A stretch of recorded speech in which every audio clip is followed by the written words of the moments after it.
The sun was setting over the small village of Tenkodogo, casting long shadows across the earth that had borne witness to generations of life. The village was simple: its dusty roads, lined with mud homes, rooftops made of palm fronds and fields, stretching beyond the eye could see. There were no grand monuments here, no gilded palaces or towering buildings. But there was something about Tenkodogo that was powerful. Something ancient, something that rooted the people to the land with an unshakable sense of belonging. Ibrahim Traoré, the man who stood at the helm of Burkina Faso, felt that connection deeply. He had always known it, even when he was just a young boy in the village. He had worked the fields, carried water from the well, and shared in the hard labor of his people. It was here, amid the simple rhythm of village life, that his journey had begun. And now, as the president of the nation, he felt the weight of his responsibility more than ever before. But despite the grandeur of his office and the expectations placed upon him, Ibrahim found himself at a crossroads. The life he had chosen, the path of leadership, had led him to the palace, a place that symbolized power, wealth, and authority. It was everything a leader was supposed to want. But Ibrahim could not shake the feeling that it was not where he truly belonged. He stood on the balcony of the presidential palace one evening, overlooking the sprawling city of Ouagadougou, the capital of Burkina Faso. The streets below were alive with the bustle of life, people coming and going, cars honking, vendors shouting to make a sale. It was a scene that should have brought him comfort, but instead, it filled him with a sense of isolation. In the palace, Ibrahim had everything he could have ever wanted: the finest food, the most luxurious furnishings, the best protection money could buy. But despite all of this, he felt distant from the very people he had promised to serve. There was something missing, something vital that he could not find within the palace walls. The next morning, Ibrahim gathered his closest advisors in the Eveda Souza, in the grand hall of the palace. The air was thick with tension, as the murmurs of doubt spread through the room. His decision had already been made, but it was one that no one expected. "I will not stay in the palace anymore," he said, his voice calm but firm. "From now on, I will live in Tenkodogo, among the people.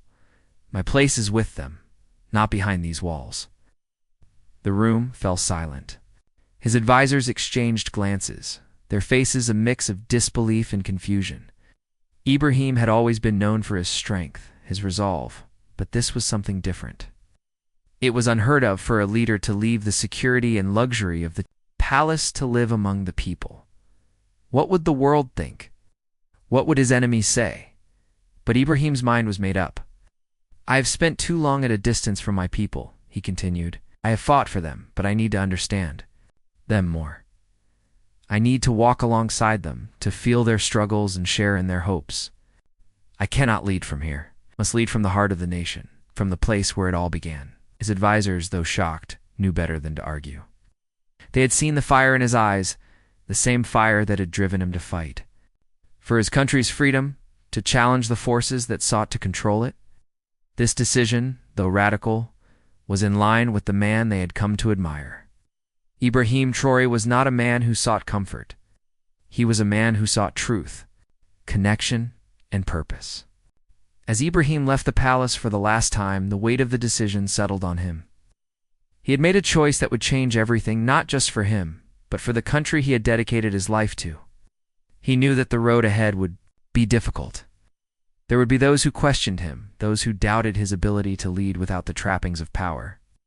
But Ibrahim Traoré had never been one to bow to doubt. He was a leader not because of his title, but because of his heart. Part 2. The struggles and the strangers. Ibrahim's arrival in Tenkodogo was met with a mixture of surprise and awe. The people had heard the news, but seeing their president among them was something entirely different. He was no longer the distant figure who spoke from behind podiums or in polished speeches. He was Ibrahim, the man who had shared in their hardships, who had walked these same paths, felt the same heat of the sun on his back, and shared the same dust that rose from the roads. His home in Tenkodogo was nothing like the grand palace he had left behind. It was a small, modest house, constructed from mud and thatch, with a roof that sagged under the weight of years. But it was home, and in it, Ibrahim felt a peace he had not known in years. Days turned into weeks, and Ibrahim immersed himself in the life of the village. He worked alongside the farmers, helping to till the land, plant the crops, and harvest the wheat. He spent time with the elders, listening to their stories and gaining wisdom from their experiences. The people of Tenkodogo embraced him not as a president, but as one of their own. Yet, as he grew closer to the people, the tension outside the village continued to build. News of his decision had spread far beyond the borders of Burkina Faso. Some saw it as a bold statement, a rejection of the elitism that often defined leadership. But others viewed it as a foolish move, one that could weaken the country's power and authority. One evening, as Ibrahim sat with the village elders by the fire, a figure approached him. It was a woman, thin and worn, with tattered clothes, and a face that seemed to have carried the weight of many hardships. She walked up to him slowly, her steps measured but determined. When she reached him, she said only one sentence, her voice low but full of meaning. "You may not understand now, but you will." Ibrahim looked at her, unsure of what she meant, but the weight of her words lingered in his mind long after she had gone. The more he thought about it, the more he realized that there was something deeper to his decision than even he had understood. This was not just about living among the people. It was about connecting with them in a way that transcended politics, transcended leadership. It was about understanding the true heart of the country, the heart that beat in the villages and the fields and the homes that lined the dirt roads. But as time passed, the questions grew louder. What was he doing? Was he abandoning the responsibilities of his office? Was he turning his back on the country by rejecting the palace? And it wasn't just the political elite who were concerned. Ibrahim's own advisors began to worry. One of them, a man named Adama, approached him one day as he worked alongside the farmers. "You cannot stay here forever, Ibrahim," Adama said, his voice tinged with concern. "You are the president of Burkina Faso. You cannot be here in the village with no protection. The country needs you to be strong. The world is watching." Ibrahim paused for a moment, wiping the sweat from his brow. He looked out across the fields where the people were working together, each person contributing to the collective effort. He had never seen such unity, such strength in the face of adversity. "I am here because this is where I need to be," Ibrahim said quietly. "I cannot lead from a palace. I cannot stand at a distance from the people who have supported me. I will not lead through separation, but through unity." Adama fell silent.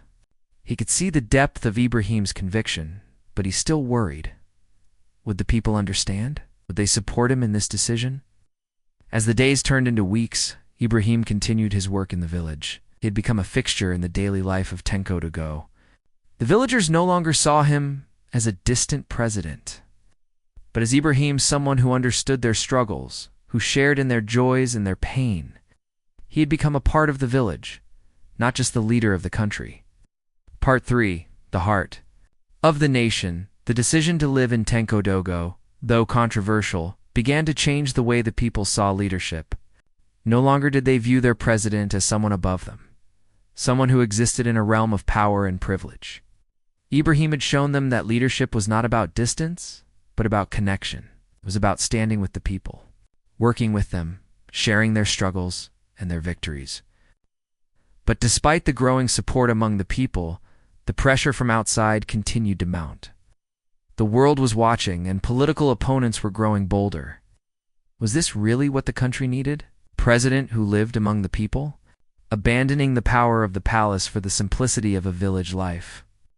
The questions grew more intense as the months went by, but Ibrahim remained resolute. His decision had not been made lightly, and he would not be swayed. He had chosen this path because he believed in the power of connection, the strength of unity, and the importance of standing alongside those he led. One evening, as Ibrahim sat with the villagers, watching the sunset over the horizon, he realized that this was where he was meant to be. He had made the right decision. He had come home. In that quiet moment, he felt a peace that had eluded him for so long.